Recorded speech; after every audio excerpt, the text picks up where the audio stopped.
Ng isang bahay sa Masbate mula sa 2 ibon, umabot na raw ng 80,000 balin sa sayaw ang naninirahan sa kanilang basement. Grabe naman. Balin sa sayaw.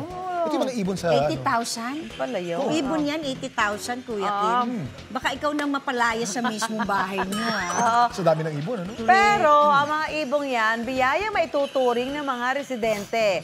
Yan ang kwentong inalam ni Katrina Son.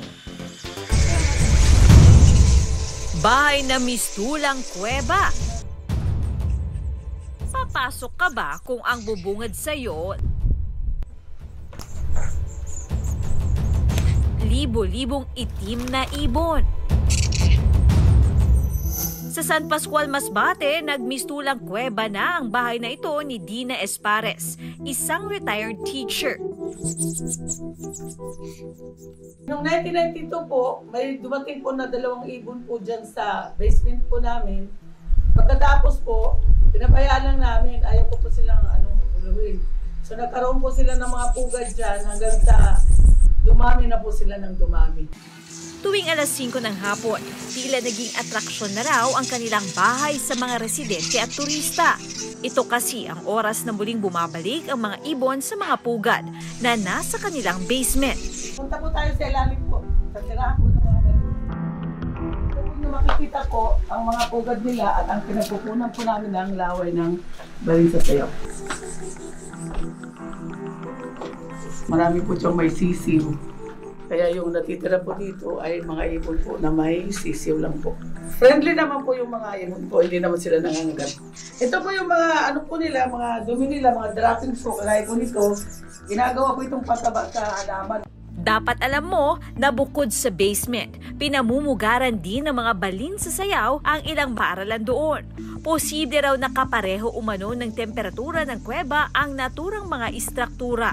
Kaya rito namamalagi ang mga balin sa sayaw ayon sa ornithologist na si Dr. Juan Carlos Gonzalez. So syempre may mga ibon na nag-adapt na dun sa anong environment is available, which is the case sort of a rural urban environment. May bahay na, which is very similar dun sa walls ng kuweba or ng caverns. Ang libo-libong pugad, gawa umano sa laway ng mga ibon. So yung tinatawag na saliva cement, yun yung lumalabas dun sa laway ng usually the male, but also done by the female. Tapos yun yung ginagamit nila to patch and make the nest. Hindi naman daw ito naging perwisyo kina Dina, lalo na't wala ang mga ibon tuwing umaga.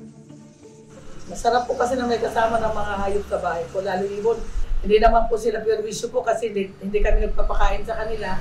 Silang mahanap ng pagkain. They fly around and feed on insects, especially flies, small bugs, even mosquitoes.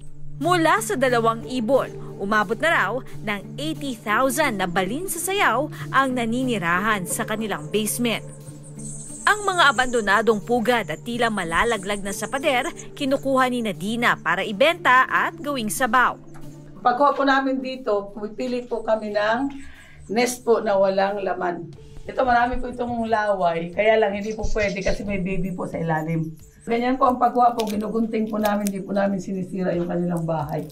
Nasa 2,000 to 2,500 pesos ang kada gramo ng pugad ng balin sa sayaw. Sa paggawa ng nido soup, nililinis muna ang pugad. Sunod ay magigisa ng bawang. Ilalagay ang nilinis na pugad ng ibon at tubig. Pakukulan ito bago ihalo ang carrots at itlog.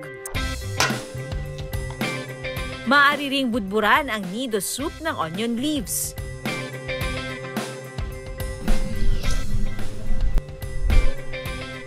Saktong-sakto po ang lasa. Masarap siya na snack talaga. That's good. It's authentic.